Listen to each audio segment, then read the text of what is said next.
And then don't worry if there's, it's recording now. So if there's something you say and you say, oh, stop, I don't want to say that, then just let me know and then I can chop that out. Okay. Because I will do the editing and stuff like that. Okay. Okay.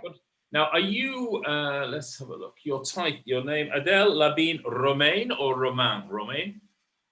Romain. Let's just Romain, say it in English. Yeah. Yeah. Where are you from, Adele? I'm born in the very northern part of Canada. And so nice. French is my first language. Ah oui, très bien. So I see my name a little bit different. Yep. So you would be Adele Labine-Romain. Romain? Yes. Yep. Ah, see. That's pretty good. Not bad, is it? Hey, listen, I'm retired really, but I still work on cruise ships, doing all the talks about the destinations and ports we go to for Cunard and P&O in the UK. They're one of the few cruise companies that has destination specialists. And I was in the other side of Canada for about 2-3 weeks, 18 months ago in the St. Lawrence Seaway, and that was amazing. And Quebec, I thought, was one of the most amazing cities ever. It was fabulous. Yeah. There you go. Yeah, Okie dokie. A little bit of Europe sitting over there in Canada. Yeah, well, and then another part of this, if I stop and pause, it's because I want to sort of put an edit break in or something like that. Got it. Okay. Well, Adele Labine-Romain, I mean, I know that you are, from Canada, and so it should be Adele Labine-Romain. You know, does that sound a little bit better? I haven't heard that in many years now. Okay, that's good. Well, you're safely ensconced now in Australia as National Travel, Hospitality and Leisure Sector Leader for Deloitte Access Economics. And I love you guys because you don't deal with innuendo and vague facts. You analyze things accurately and you come up with conclusions. And this last week, you have caused some confusion. Not intentionally, I'm sure, because the problem is that people don't read. It's a serious problem. Even one of our own journalists proclaimed that, in fact, travel would not restart until 2024, which is not what you said at all. So all I'm going to do now is hand over to you and say, well, did you say that, 2024? And I've read your report, or did you give indications of when it might start moving? And by 2024, which is what you said was, it would not return to pre-pandemic levels, which is rather different because it caused a bit of a panic. So over to you, Adele. Give me your story and what's the accurate issue so we can correct all these myths and misconceptions bouncing around the tourism industry. Oh, and two things. They get confused as well about international inbound and international outbound as well. So over to you, Adele. Thanks, John. We have put out, our report looking at the tourism and hotel market outlook. It's a 3-year report. This is a challenging time to be a tourism forecaster. Certainly 2020 has thrown us a lot of curveballs. But what we've come out and said is based on what we know now, and the level of uncertainty in this cycle of forecasting is higher than it is ever been. And the relationships between the underlying drivers of travel are a little bit broken at the moment. And so we've had to revise how we come up with where we think things are going. And so based on what we know about global and local economic conditions, based on what we know about travel sentiment, about consumer confidence, about the rollout of vaccines, we've come up with a stepped return of international travel to Australia that starts really incrementally this year, with some travel coming in from New Zealand. And there's even some upside with that travel bubble coming a little bit earlier than we'd anticipated. And that steps through over 22, 23, with 2024, as you've suggested, being the year by which we think we can get back to pre-pandemic levels of international travel into Australia. And so some of the confusion very much is with what we've heard in Australia just late last week around the fact that actually we're going to pull the timeline we targeted on rolling out the vaccine program. What does that mean in terms of our outlook? Well, we weren't as ambitious as thinking that come October 31st, everyone who wants to be is vaccinated, we lift the border and the floodgates open. That's not what the outlook has planned for. So we really saw a stepped return starting in early 2022. And so as long as we don't lose months and quarters, with the vaccine rollout, then I think we're on track for those numbers again.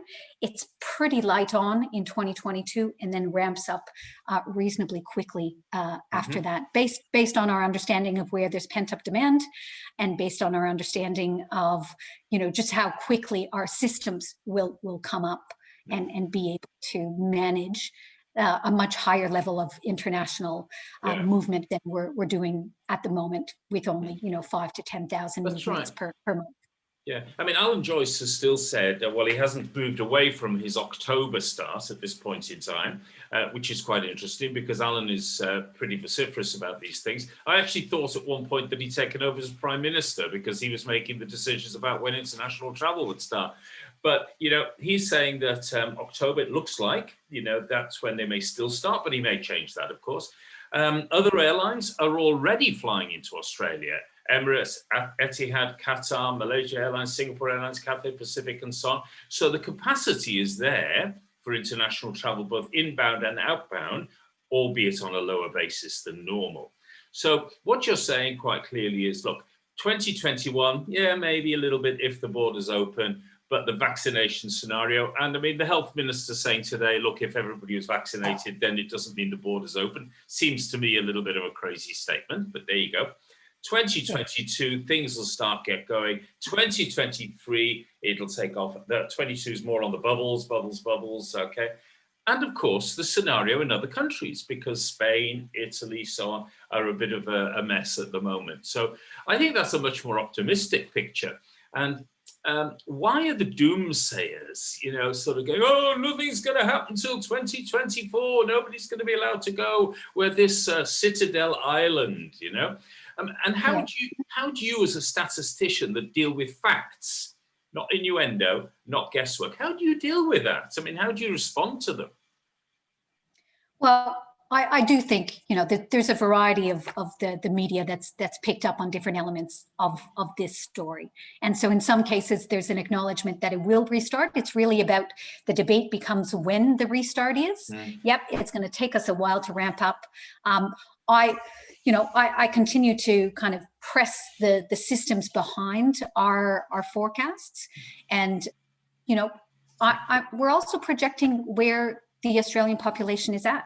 Yes. I don't think it will be palatable to the Australian population not to travel at all and to see us remain, an island fully until 2024. I do think that there is a need, not only for the tourism industry, which is near and dear to my heart, but in terms of our universities and international education. And then from a human standpoint, a quarter to a third of us have ties everywhere else in the world. And up until this year, 24 hours, and most of us could be home having a family reunion of sorts.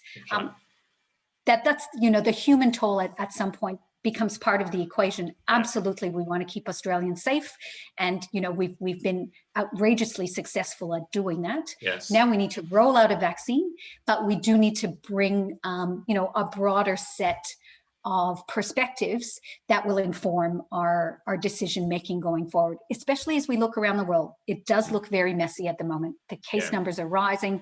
My family in Canada, I'm watching with reasonable horror at even as they kind of increase their pace of vaccination, the number of cases are really significant, even in regional and rural areas that I'm really familiar with. So that's quite frightening. But at the same time, there's a timetable. There's a timetable that as they get into Northern Hemisphere summer, they have an anticipation of opening up. And then towards the tail end of the year, they're starting to think about moving between all of those countries. And we need that timetable. I think Australians really kind of need to anchor to what the process is. And I mean, I'm very close to the cruise industry, and the Australian government seems to be running absolutely scared of cruising. Now, I know Ruby Princess was a scenario, I know about that, but that was mainly because, and the report and the inquiry did blame New South Wales Health for their actions within that, okay? But the thing is, they're not making any decisions. I'm not expecting you to comment on it, but they're not making any decisions about domestic cruising, which is crazy. I mean, 150,000 plus people have cruised out of Singapore with MSC, I think it was, and Royal Caribbean with no incident. And yet we could have cruising operating. And I think it's, I can't remember how many people, but the impact on the economy from cruising, from farm to farmers, suppliers, all that sort of stuff is massive.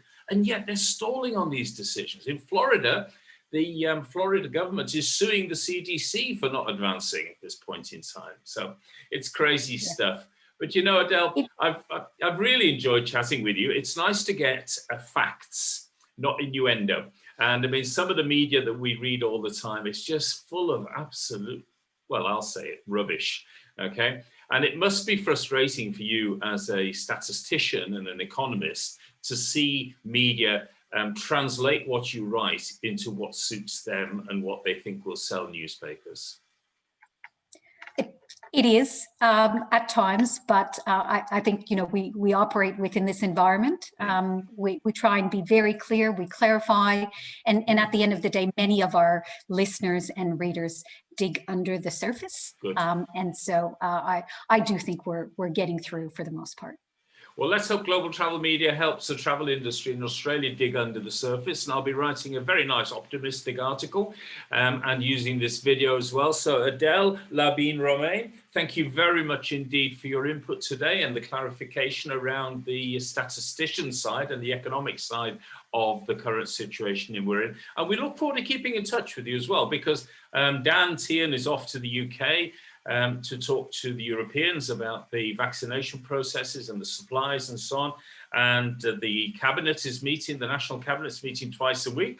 War footing, they described it as this morning. So let's wait and see what Scott Morrison comes up with in the next few days. So Adele, thank you very much indeed for your time today. Thanks, John. Thanks for having me on. You're very welcome. Thank you. Cheers. Okay, that was excellent. Brilliant. Thank you. You clarified it perfectly. Well done. Good. So, so how long have you been in Australia? Over 12 years now. Oh, good, good. Now, let me ask this question. Why did you come here? I know the answer. A man. No, I brought my family here. And so, you? So we were looking for kind of a new life opportunity for our young family. At the time, we had 2 young teenagers, and we put our hand up to do a short stint somewhere with my husband's firm. And so we ticked off dozens of countries that we were willing to do a short-term placement on. And the one that came through and kind of was reasonably solid was here in Australia. So we realized that was a little bit problematic, bringing 2 young teenagers to a place like this after we've been landlocked in the middle of Canada for our whole life. So it turned into clearly a long-term plan to be here. Our children adapted really well. So it fulfilled your vision then? It absolutely did. And, you know, until last year, it seemed to be working, this kind of dual life of having everyone back in Canada and having the 4 of us over here. We could kind of come and go reasonably freely. And that's now proven to be pretty difficult. I've actually just gone back to Canada last month. And so, you know, those family events that you hope will never happen, one of mine happened. And so I was gone for 5.5 weeks, 80% of that in quarantine. Wow. Gosh. Which was, you know, challenging. Challenging, yeah. And now, you know, for me, it's fairly critical for borders to open up, and I think a lot of people are making some really tough choices. Yes, they are. I mean, our family all live. Our son, our daughter, grandchildren all live in Dubai, so we haven't seen them since a year last Christmas. So, which is challenging. Well, even here in Australia, we went 14 months without seeing our son in Tasmania. Wow. And you're like, we're in the same country and there's only 4 of us here. So, pretty challenging. And we've got to be practical. I think it's where the Prime Minister is missing a trick in how he's speaking to Australians. He's forgetting how many of us have global ties, and he's just not showing any empathy to that at all. And, you know, we've done a great job. And you know, the rest of the world, when I was traveling, they were like, okay, you guys are doing it well in Australia. I walked in on day 2 of the hotel quarantine in Toronto. It was chaotic and porous, very porous. And so, but they know we're doing the right thing. We just now need to kind of get ahead of the curve again and go, all right, Let's lay this out practically. The funny thing was that when I went to join KPMG, I took over from Scott Morrison, and he was director of tourism, leisure, hospitality, and all that sort of stuff at KPMG. See, I didn't know that part of his background, because I've got these two overlaps with Scott Morrison as well. My first 5 years in Australia, I was with Tourism and Transport Forum, which he'd been a director of. Yeah. And then I went and was the head of strategy at Tourism Australia, which of course that's where I know your name from. Yeah. Yes. And so that's very funny that he also played a stint at KPMG. Let's talk scandal. Well, it was a shambles when I took over from KPMG from him. And then, so Chris Brown and John Brown and all those guys, yeah? So, so it was a political appointment. So in terms of the KPMG was quite close to the Liberal Party and all that sort of stuff. And then he went across into Tourism Australia. And, I quite like Scott. I mean, he's okay. But he was fired from Tourism Australia. You see, most people don't know that. And Fran Bailey at the time she won't talk about it because she obviously has had to sign something or do something, And but there we go. But he was also pushed out of New Zealand as well. And we end up with him as Prime Minister. So it has to cast some doubt on somebody's judgment somewhere, hasn't it? But there you go. Hey, listen, I've got to go. Speak soon. Keep in touch, okay? Enjoy. See you later. Thank you. Thanks, Bye-bye. John. Bye-bye.